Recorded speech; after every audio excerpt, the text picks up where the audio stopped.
જિલ્લા શિક્ષણાધિકારી કચેરી ભુજ કમિશનર શ્રી શાળાઓની કચેરી ગાંધીનગરની સૂચના અન્વયે કચ્છ જિલ્લામાં સરકારી માધ્યમિક અને ઉચ્ચતર માધ્યમિક શાળાઓના શિક્ષકો માટે આજરોજ કચેરી ખાતે જિલ્લા આંતરિક બદલી કેમ્પ યોજવામાં આવ્યો હતો।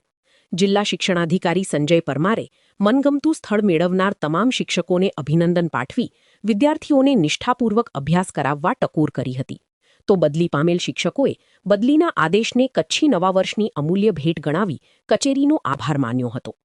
આજના કેમ્પમાં માધ્યમિક વિભાગના 31 પૈકી 16 અને ઉચ્ચતર માધ્યમિક વિભાગના 33 પૈકી 10 શિક્ષકોએ બદલીનું સ્થળ સ્વીકારેલ, અનુક્રમે 15 અને 23 શિક્ષકોએ હક જતો કરેલ।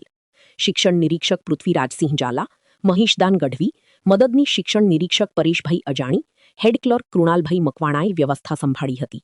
શૈક્ષિક મહાસંઘના મૂરજીભાઈ મીંઢાણી, અમૂલભાઈ ધોળકિયા, બોર્ડ મેમ્બર દિવ્યરાજસિંહ જાડેજા, મેહુલભાઈ પરમાર, ઉમર ફારૂક ખીરા ઉપસ્થિત રહ્યા હતા।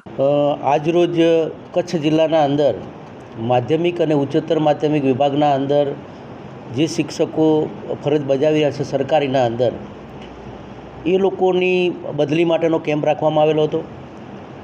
મોટી સંખ્યાના અંદર શિક્ષકોએ એપ્લિકેશન કરેલી હતી, જેના અંદર 50થી વધુ ઉમેદવારો એ શિક્ષકો અહીં હાજર હતા।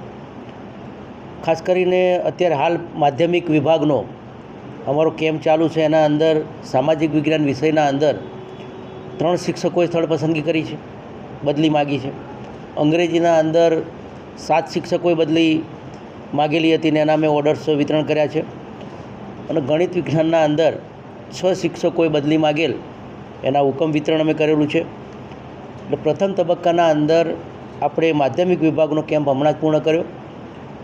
ઉચ્ચતર માધ્યમિકના અંદરનો કેમ્પ આપણે 1:30 વાગ્યા પછી શરૂ કરીશું, તો એના અંદર પણ મોટી સંખ્યાના અંદર શિક્ષકો હાજર રહેશે। આ બદલીઓ કચ્છની અંદરની સ્કૂલોના અંદર છે, એટલે કોઈ પણ શિક્ષક કચ્છની બહાર નહીં જાય, એટલે કચ્છના અંદર રહેશે। એનું કારણ એ છે કે આપણે 20 તારીખથી જ્ઞાન સહાયકની ભરતી આપણે શરૂ કરીએ છીએ। સરકાર દ્વારા જ્ઞાન સહાયકની જાહેરાત આપી દેવામાં આવી છે। અત્યારે ફોર્મ ભરવાનું ચાલુ છે। અત્યારે દ્વિસ્તરીય ટાટ પરીક્ષા એ 5 ઉમેદવારો અત્યારે ફોર્મ ભરી રહ્યા છે, એટલે એ લોકોને આપણે 20 તારીખે સ્થળ પસંદગી આપીશું।